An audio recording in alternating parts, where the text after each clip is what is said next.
Hey, what's up? What's up? What's up? What's up? A gracious good morning to y'all. It's your girl KB. You know what I do, and you know why I do it. It is Friday. It's April 4th, and it's 4:01 in the a.m. And I hinted at something yesterday, and I want us to revisit this conversation. I want us to take another look at what I was talking about yesterday when I addressed the act of proselytizing. And for those of you who are unfamiliar with that word, uh, another word that we tend to use is witnessing. You know, we have bands and groups of people who go out on the weekends and witness. And I'm going to leave it at that. And I want to say that most of you and I, at times, ignore the witness, don't answer the door. You get where I'm going. But what I want to say is proselytizing seems to be the priority for folks who claim Christ. Proselytizing is a core element of fundamentalism. You know, God is in this box. I'm showing God this is the picture. Anything short of this picture, you don't know God. And I'm not going to lie to you, I thought that way for many, many years. And I'm going to say right here, right now, I was wrong. And the reason I'm saying that I was wrong is because I can't tell anybody how to experience God. You know, as they say in recovery and therapy, you know, use I statements. Well, God is an I statement.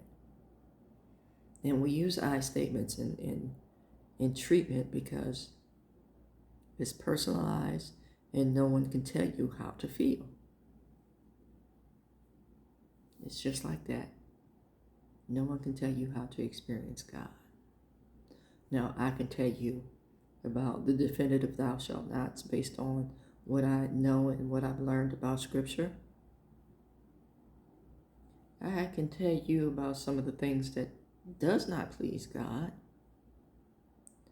but I can't tell you how to experience God. You know, some people can see God in a blade of grass. I'm one of those people.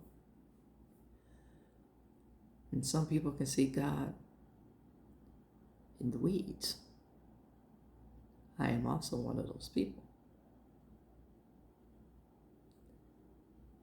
Yeah. I want you to think about the parable of the sower. Now, there's some favorable conditions, and there's some tough conditions, right? And then we have the poem, The Rose That Grew Out of the Concrete. Now, we got a beautiful plant, favorable, and we got some tough conditions, which only serve to solidify the strength and the tenacity of that rose that grew from the concrete.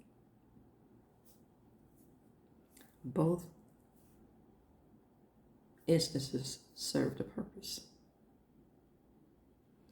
So, you know, this thought came about from hearing a song by the Walls Group.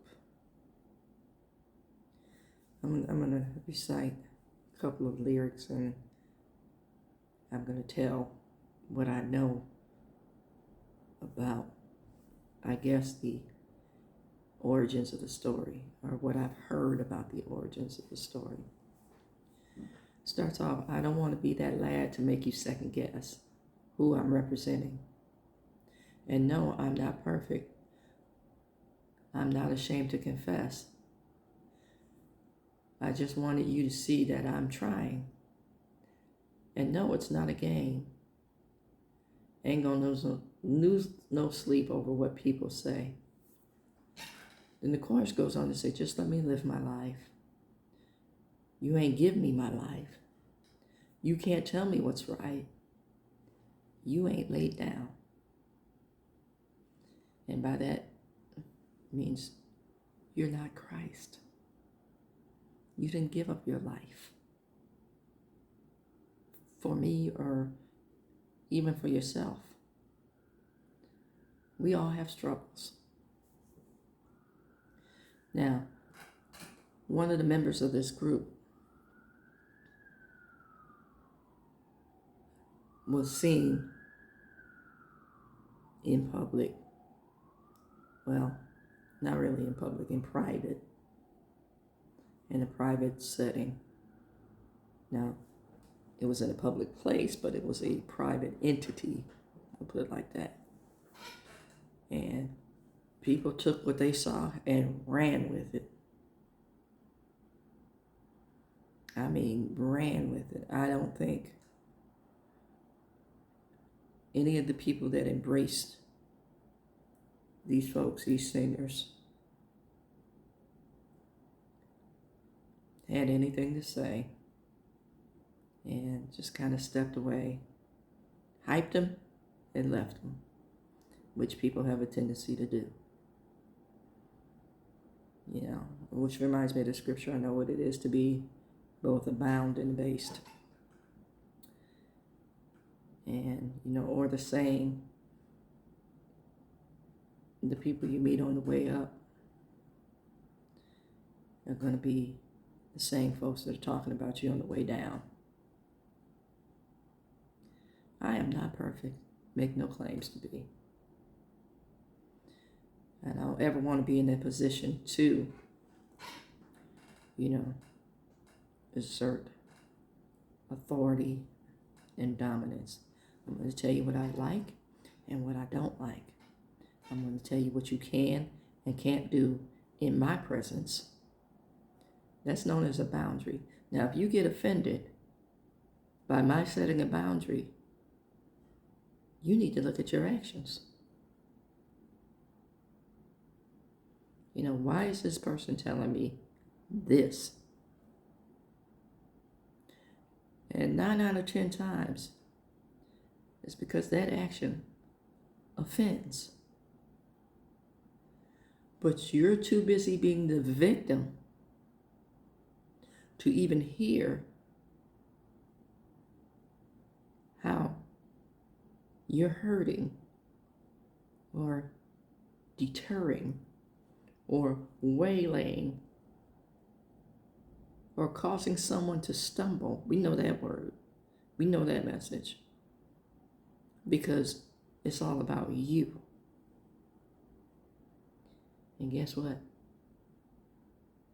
You ain't lay down.